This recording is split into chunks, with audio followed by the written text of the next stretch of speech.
coming to commensurate with us. We have lost pillars. His Royal Highness also Walimu Emeritus Umukuka. I knew him in 1987 when I became one of the first councillors under NRM when Museveni had just taken over government. I benefited from his leadership. He was a man who was highly focused, always strategic in his activities, and within a short period of time, he transformed Gisu as a district by then into a hub of excellence in terms of administration, development, and the communities benefited from his leadership skills. Thereafter, when I left the council, I became the chairman RC3 Buyogo, that Greater Buyogo. And when I moved, after studying the RC statute, I moved a motion of ensuring that decentralization takes place so that people own power over their properties. And I sent that precedence in the whole country by taking over markets in the Buyogo sub-county by then. And we started collecting revenue as a sub-county. And the revenue turnover was 20 times than the original surface. So he encouraged me, and I informed the Ministry of Local Government, and they took up my proposal, which turned into allowing all the sub-counties in Uganda to take 20% from the revenue collected. And later on, a law was enacted to decentralize power to the sub-counties. And as I speak now, all countries benefiting from my proposal and under the guidance of the late Emeritus Walimu. I know Amiri, who is known to be a good timekeeper, a person who works on facts. We have benefited from his leadership by uniting Bamasaba. You know, Bamasaba are divided into north, south, and central. But under his leadership, we came back as a unit. And even we went as far as going to Kenya to look for our brothers who were divided using the colonial injustices. We separated our brothers who were in Uganda and we went to Kenya. So we came together and we called ourselves Bamasaba. That's how the Bamasaba, Bugisu and Babusu call ourselves Bamasaba. And it is because of Wamibi's stewardship in leadership and also being a focused person. And he knows that under unity and brotherhood, those are the architects of constructing or getting a constructed or a developed nation. So he strengthened the brotherhood and the unity until the time he left leadership, because he was now 80, he retired.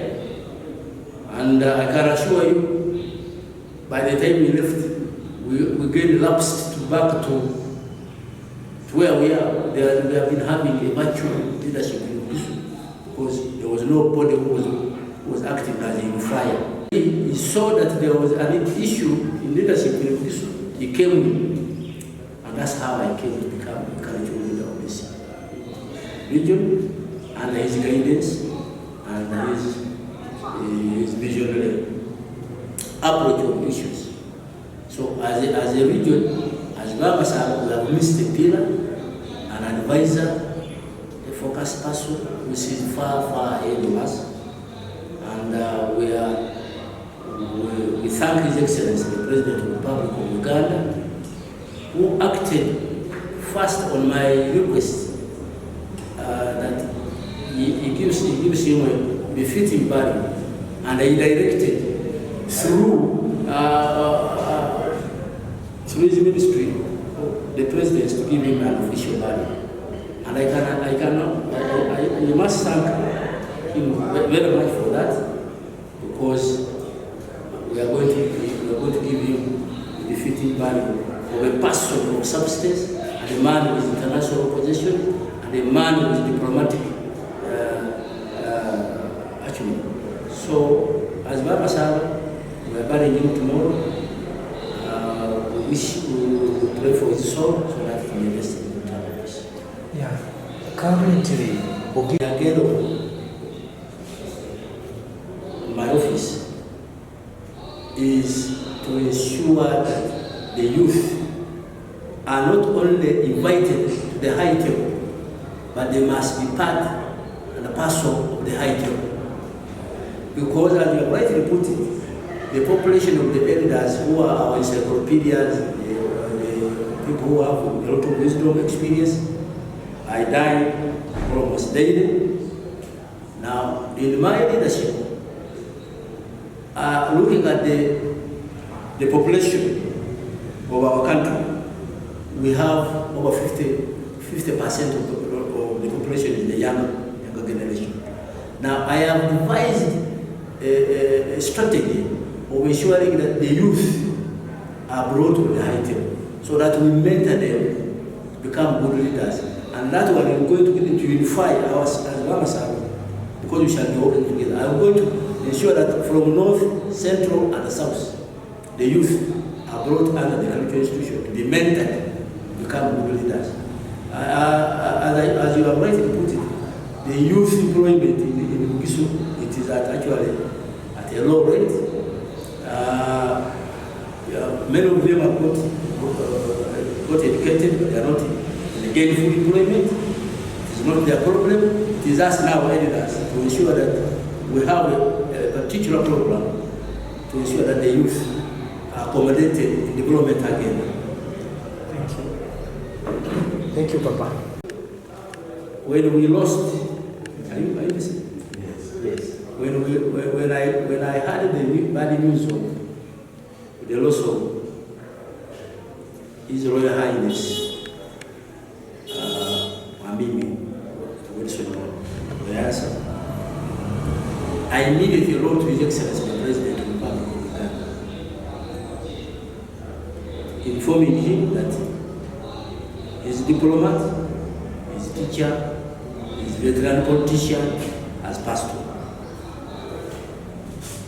And immediately he got in my communication. He looked for me.